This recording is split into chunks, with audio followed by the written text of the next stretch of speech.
Hey there, Joe Garmer here. Welcome to day 2 of the prolonged fasting mimicking diet. So let me tell you what's happened yesterday. Yesterday, I went through it as I described in the day 1 video. I was unusually hungry. I admit when I went to bed, unsurprising. I am used to being a little bit hungry from time to time because I practice time-restricted eating, as I mentioned to you, where I compress all my eating within a 7 to 8 hour window. And because I'm used to it, I don't like panic. I don't feel that bad. I just observe it. Laid in bed, took me a little bit longer to fall asleep, but eventually I did. And when I woke up, I didn't feel hungry. And so, as permitted by the program, when I woke up in the morning, I took 8 ounces of black coffee, caffeinated, and drank it. And that has a tendency, I think it does with caffeinated tea as well, to reduce your hunger. It's a little satiating. So that went on fine. In fact, I purposely ate breakfast earlier than usual at 10:30 today, simply because I want to follow the program and not eat so late as 11. And I also wanted to get in a lunch an hour and a half later, which I did around 12:30. Maybe it was a 10:30 to 12:30, maybe a 2-hour gap between the two. Because I wanted something in my stomach, some energy to the extent that I'm getting it, in order to do some exercise. And I'll tell you about how I've modified my exercise in a subsequent video when I have more, data points, more reps in, if you will. But what I have been able to do is my hourly exercise snacks.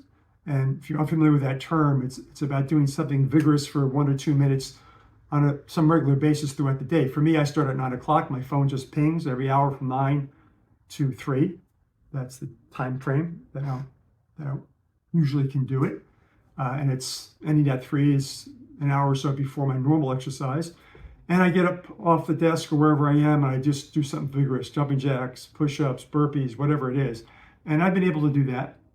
I've had the energy for that. Didn't need to modify that at all. So in day 2, there's some modifications in the meal plan. Here's a picture of it I took earlier. And the differences are, let me take this little program sheet. The addition of this drink. This is the glycerol drink. I'll show you how that's made in a minute. There's 1 less of these food bars than in day 1. There's still the 2 soups. I had the mushroom soup, which strangely the directions didn't call for it to be heated with the water you add to this, but I did. I heated it. It tastes really good. And later tonight, maybe around 5:30 or so, 6 o'clock, I'll have this minestrone quinoa mix. Also different is only 1 of these vitamin mineral packs, and there's 2 extra teas. They added these 2 hibiscus teas, which if you don't know about that tea, it's one of the most healthy teas you can get. To learn more about that, Dr. Michael Greger from nutritionfacts.org has at least one or more, or at least one, probably several videos on that to tell you what the science is behind it. So just go to nutritionfacts.org and search for hibiscus tea.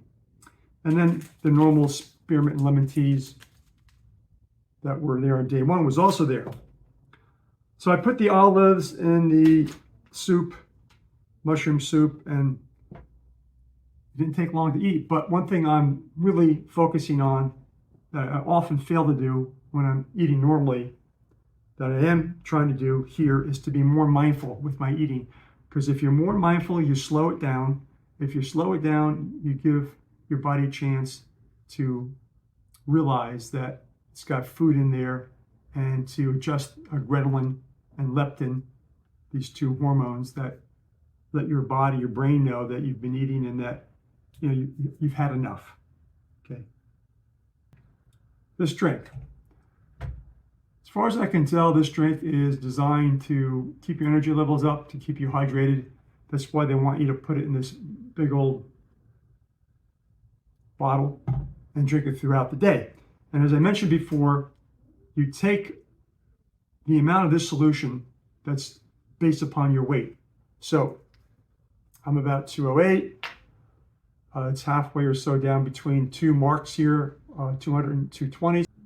So I'll slowly pour this in until I get to that mark for me at 210.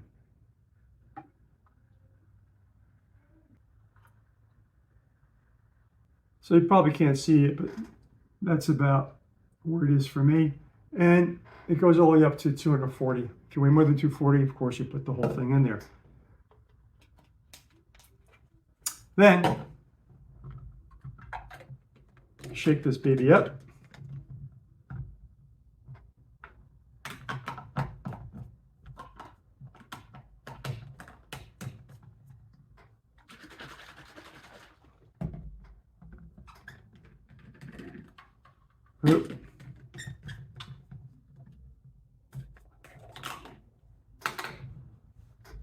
And you suck on this silicone thing, which I'm not that much of a fan of, but what the hell, I'd rather just drink.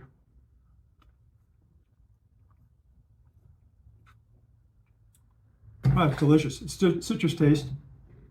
Tastes really good. Let's conclude this thing. Check back in a couple days if you're interested in all this to see what I might have posted in terms of the video that's going to summarize the next few days.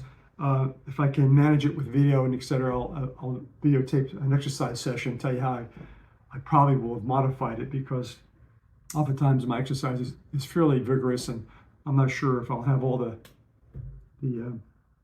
energy to do it. But I might note that the science on this shows that people do not lose lean muscle tissue, even though they're not eating much protein and they're not eating much at all for 5 days. That's encouraging.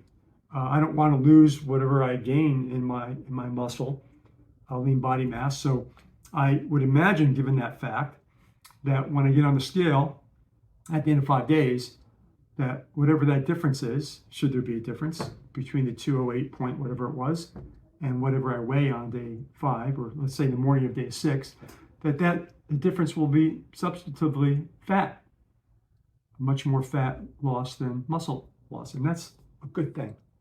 So thanks for staying tuned. See you next time.